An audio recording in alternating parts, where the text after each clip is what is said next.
राधे राधे। जय श्री कृष्णा। जय हो श्री विष्णु भगवान की जय। जय हो माता लक्ष्मी की जय। जय हो एकादशी माता की जय। आज हम आश्विन मास के शुक्ल पक्ष की पापाकुशा एकादशी का महात्म्य और व्रत कथा सुनेंगे। युधिष्ठिर बोले कि हे भगवान, आश्विन मास की शुक्ल पक्ष की एकादशी का क्या नाम है तथा उस व्रत को करने से कौन सा फल मिलता है, कृपया करके आप मुझे विस्तार से सुनाइए। तब भगवान श्री कृष्ण युधिष्ठिर से बोले कि हे राजन, आश्विन मास के शुक्ल पक्ष की एकादशी का नाम पापाकुशा एकादशी है। इस व्रत को करने से मनुष्य के जीवन भर के सारे पाप धुल जाते हैं।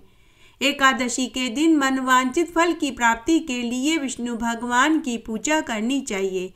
कठिन तपस्या को करने से जो फल प्राप्त होता है वही फल एकादशी के दिन क्षीर सागर में शेषनाग की शैया पर शयन करने वाले भगवान विष्णु को नमस्कार कर देने से ही मिल जाता है। जो मनुष्य शंख और चक्र गदाधारी विष्णु भगवान की शरण में चला जाता है तो उसे फिर कभी यम यातना का दुख नहीं सताता। हे राजन, जो मनुष्य अनायास या अनजाने में भी इस एकादशी का व्रत कर लेता है तो उसे यम का दुख नहीं भोगना पड़ता। जो विष्णु भक्त शिवजी की निंदा करता है या जो शिव भक्त विष्णु भगवान की निंदा करता है, ऐसे लोग नरक में जाते हैं। 1000 अश्वमेध यज्ञ और 100 राजसूय यज्ञ करने से इस एकादशी के व्रत के फल के 16वें हिस्से के बराबर भी नहीं होता।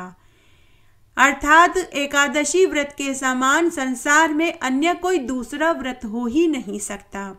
एकादशी के समान विश्व में ऐसी पवित्र तिथि और कोई दूसरी नहीं। पापाकुशा एकादशी के व्रत से मनुष्य को स्वस्थ शरीर, सुंदर स्त्री, धन धान्य की प्राप्ति होती है। वह इस संसार के समस्त सुखों को भोगकर अंत में स्वर्ग का सुख पाता है। जो मनुष्य इस एकादशी के व्रत में रात्रि जागरण कर लेता है तो उन्हें बिना किसी रोग के ही स्वर्ग की प्राप्ति होती है।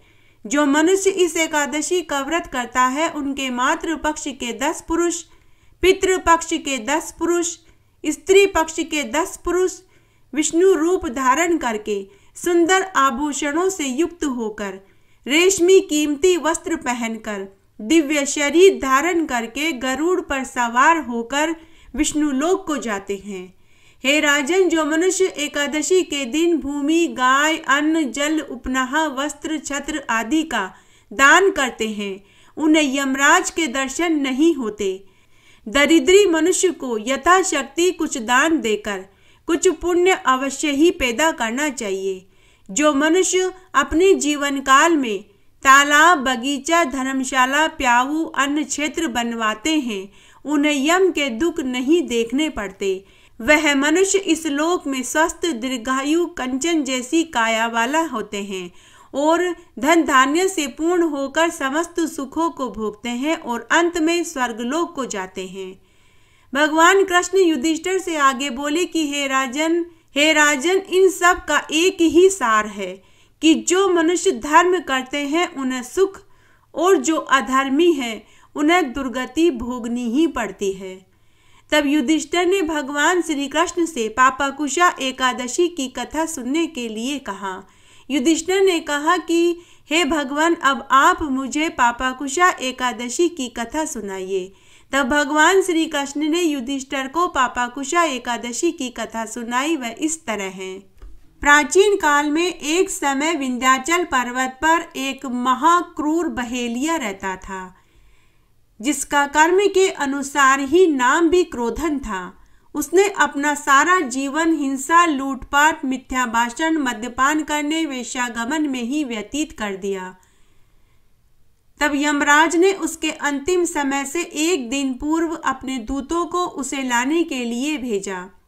दूतों ने क्रोधन को आकर बताया कि कल तुम्हारा अंतिम समय है, हम तुम्हें कल लेने आएंगे।